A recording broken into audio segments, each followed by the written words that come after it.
Welcome everyone to a casted game for Age of Empires 4! And today, spawning in the southeast corner of the map, playing in green, we've got Myriad playing as the Jin Dynasty. And up against them today, spawning in on the west side of the map, playing in red, we've got Sass playing as the English. Welcome everyone to Dry Arabia. And as always, hope you guys are having a great morning, good afternoon, or good evening. Excited to showcase this match for you, of course, with the new Jin Dynasty up against the age-old English. Kind of curious because there's lots of avenues this game could go. What's kind of interesting as well is that the trade posts have spawned, right behind the bases. Look at the holy smoke! Look at the ground. Well, that's seemingly something new. It looks very, very nice and spanking. Now, the reason why this is kind of important is because the Jin Dynasty do have access to the Emissary, who has two abilities, one of which can actually make these into tributaries, which essentially means that this is going to spawn farms and offers a very nice farming transition. And the reason why it's so important that it's here is that it's a lot easier to protect. You know, if it's in the north and the south, it's right in the middle of the map, a lot harder to protect. It's kind of interesting to see these two civilizations, what we've seen of them so far. Well, we already know about the English and how they can be very defensive. Two towns tend to play into sort of late game powerhouse. The Jin Dynasty can sometimes do the same. Of course, it's going to take a while for us to figure out really how they play, but they've got the mounted villager, which would be great for their economy.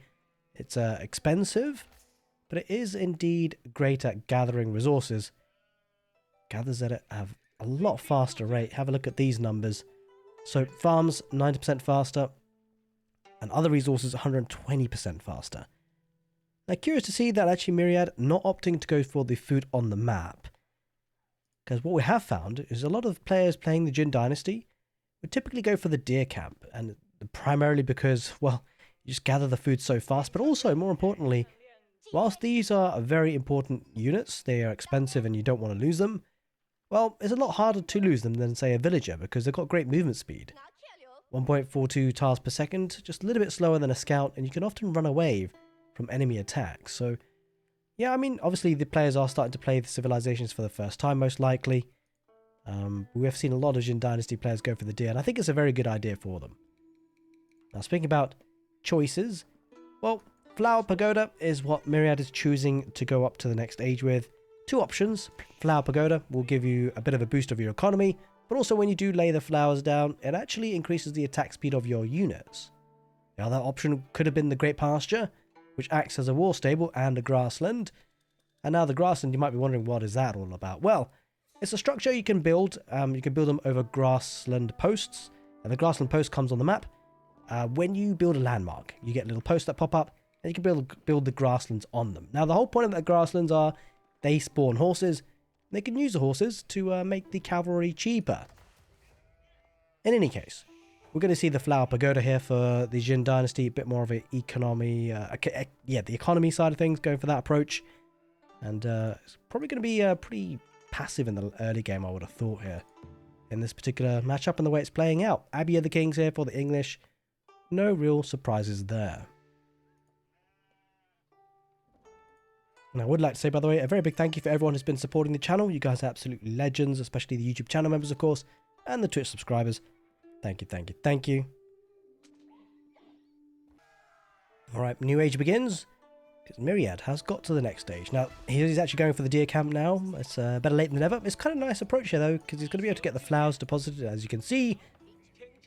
Now, these villagers should be able to gather the food incredibly fast. Does have the ability to get this research as well. I mean, doesn't have the gold for it, but I'm sure we'll be getting there soon enough. Increases the villagers' hunted meat gather rate by 20%. Couple that with the flowers, another 25%. That deer camp should be taken very, very quickly. I can imagine a lot of sort of fast castle builds, especially like with the map generation. Like, for example, if you had your berries next to your gold, I guess, in a way, if it's in range of a flower, that would be like so good for a castle age timing.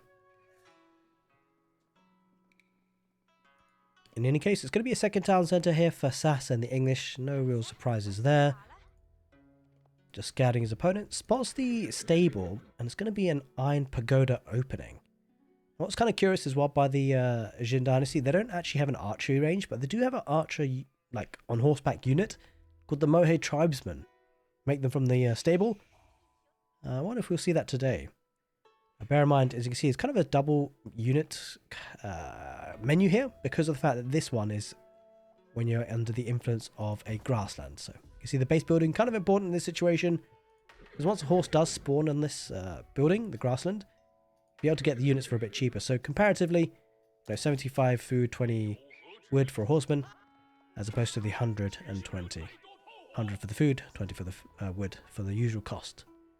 Iron Pagoda coming out, and I'm kind of curious to see how much damage the Jin Dynasty can do. Whether sometimes... Yeah, I don't know about this approach from Myriad because he's being aggressive against a civilization that's notoriously great at defending. It's kind of the situation when you go up against... a two-town centre HRE, Holy Roman Empire. It's so hard to push because of their emergency repairs. Well, the English, whilst they don't have emergency repairs, they do have the network of castles bonus, which is pretty powerful. But as well, the town centre fires an extra batch of arrows.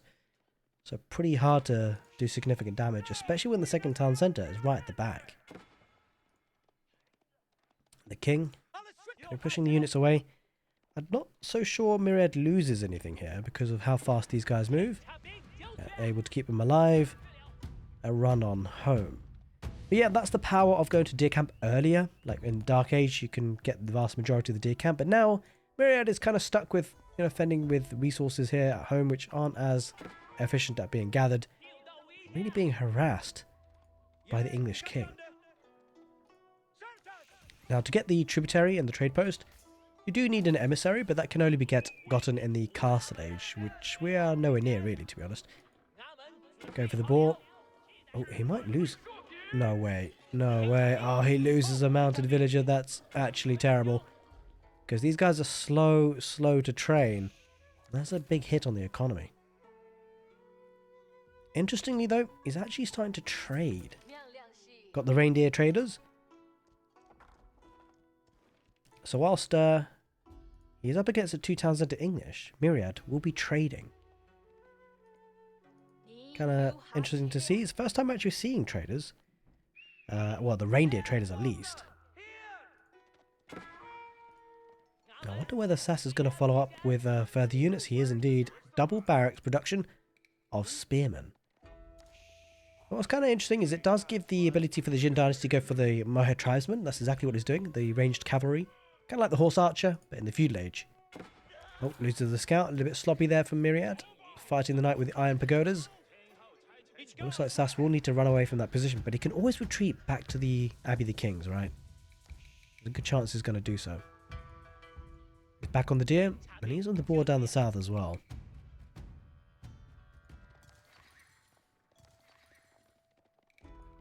So Iron Pagoda, Mohe Tribesmen as the army composition. Could be tricky though, because Spearmen Archers could work really nicely, and that's obviously a combination for the English that works really well. I say archers, but of course we mean the longbowmen with an incredibly good range. Question is, how much does Myriad commit? He's got to make a decision, like either he's going to scale the trade incredibly fast. He's only got one market though. Or he thinks to go for a faster castle age time and pick up some of those relics, and then catch up with the economy later. Might be trying to dive this, but I don't know if he's got enough really. Might do some damage, but yeah, it's going to be a position he has to back away with because of the spearmen. Losing some valuable HP, loses a tribesman on the way out. It does allow him to be on the map a little bit more. The concern for Myriad really is, as the game goes on, if he does go for the economy approach in terms of trade, well, that's going to be a lot harder to protect. It has to travel all the way across the map, of course. Whereas the economy for Sass, nice and secure, protected by two English town centres. Food income, though, looking very nice, of course, on the deer and the boar. Once the English farms get online, it's an infinite source of food. So there is a window as well where Myriad, in the next sort of 10-15 minutes, when he does need a farming transition, that could hurt him quite a bit.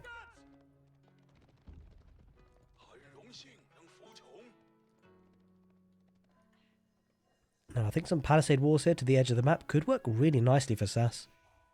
Protect the berries, protect some stone, but just allows him to be safe at home. Potentially move on out with his units. There is the castle age coming up with the dragon pavilion. Myriad here on the deer, the second deer camp. It's a nice landmark for sure. It's quite defensive in a way. It can actually give you the Manjan Muke emplacement for all town centres. Now you might be wondering, what are those in fact? Well, there are units that train in the town centres or the outposts. You can get the upgrade for them as well, or keeps for that matter. And what happens is, well, as the units train, the garrison inside, and they're on a leash mechanism, so when your enemy enters the range of that emplacement, those units pop out and start to fight. Oh, he might snap the king. Yeah, he does get the king. Very nicely done. And instead of walling down the south-west side of the border of the map, Sass is actually going for the ones on the north to cover a larger area. Stop cavalry running on in.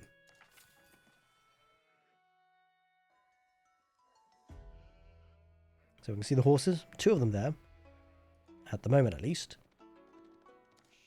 This is where it starts to get a bit scary, right? Because Sass has been on 2 town centres for quite some time, and Myriad hasn't really been able to do too much damage. Does have 8 traders, which is helpful for sure, but it's going to want to run away from those spears.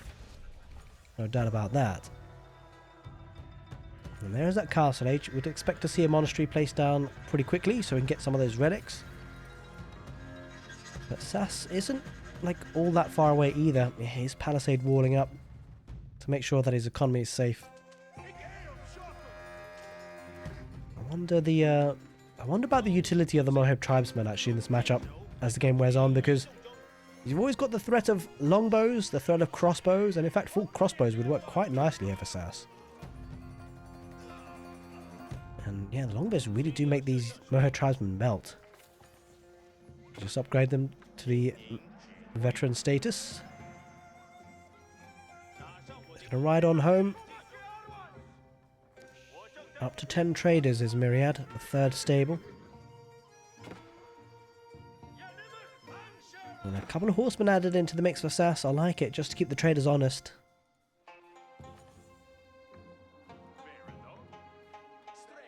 He's lacking a bit of gold, but once he does get it, Sass, he'll be well on his way to the castle age, and you kind of expect to see the White Tower. Once that goes up, it's going to be almost impossible for Myriad to do anything in the short term. He's going to have to play the late game, which of course is where typically the English shine. Now that he is in the castle age, by the way, he did use an emissary to get the tributary state, so we will be spawning tributary subjects, peasants, and also the farms as well. Yeah. The problem for Myriad is that he's having to defend his trade, but his economy is being outscaled by the English at the same time. And he's actually losing some of the trade anyway. There's the White Tower to protect the gold vein, and that's going to be all important. The premium units are paid for by gold. So it's important that he keeps that secure, which he will, of course, with the White Tower. He sniped out the king. Nicely done there by Myriad to kind of lure him in. The mounted villager managed to stay alive. White Tower going up. Now let's take a look at the relics. That's going to be important. The advantage for Myriad to get to the castle age. Well, he's not really made any of that count. Not picked up a single relic yet. In fact, does he even have a monastery? He does indeed.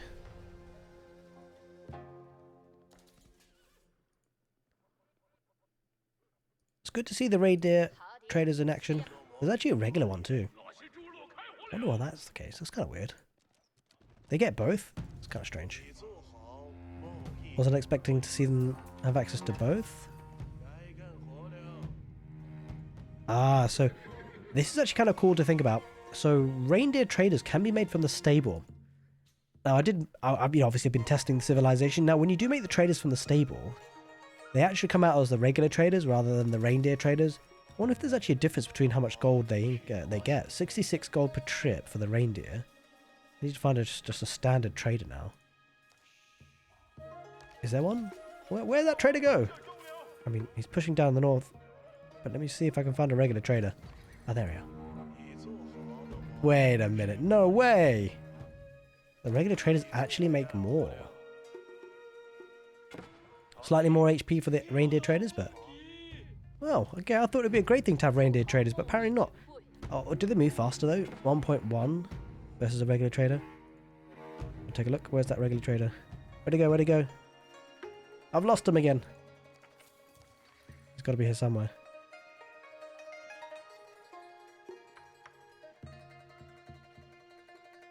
Where are you? Oh, there we are. Oh, yeah, slightly slower. Slightly slower. Maybe that's the reason for the difference. King out and about. But this is where the main action is. Spearmen holding the fort, holding the gate. Yeah, I'm not so sure Myriad can really commit to this. There's a lot of longbows. There's longbows going to pepper these Moho tribesmen. He's backing away for now though, Sass. For now, I say. But Spearmen about to engage. Always tempting. Yeah, these Moho tribesmen, they're getting absolutely slain by the longbows. He loses... well, he's going to be losing momentum here, Myriad, because he's going to have to deal with that king.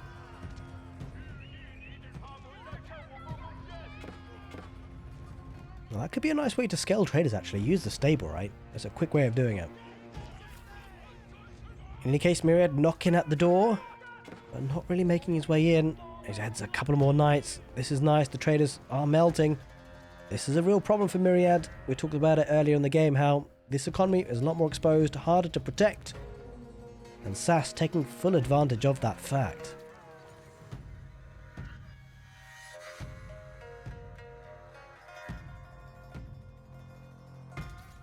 The question is, for Myriad, where does he go from here? Still no relics picked up. For either player as it happens. I love the berries being picked up by the mounted villagers. The fact that they actually changed the basket contents. That's pretty cool. I love the attention to detail there for sure. Sass very content at staying at home. As the English often are. There is a timing here, of course. That Sass will want to break out. And that time might be coming soon. He's done a lot of damage to the economy of the Jin Dynasty. He's got a good force at home. It's just about when he feels ready to move on out.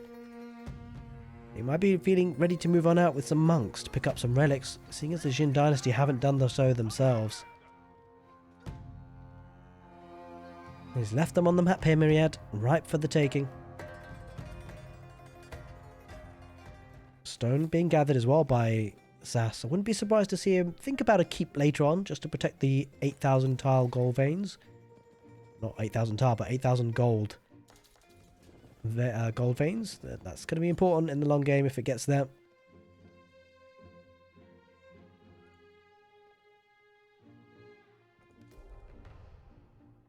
Alright, should be well underway with picking up some relics. Nothing just yet though. Go for the one in the middle it seems, Myriad. Yeah, I suspect there could be some pretty cool builds with traders with stables actually. It's quite a nice thing that you can make them. You do have to use the grassland horses to do so, which is not a bad thing. It makes it cheaper, of course. 35 wood, 60 gold. As opposed to the regular 70 food, 30 gold.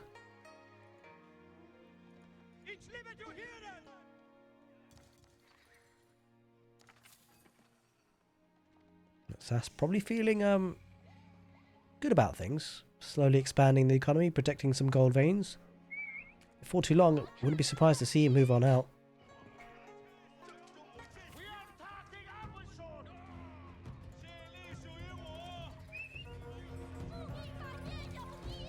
Well, once again, Myriad knocking at the door, but not being able to force his way through just yet.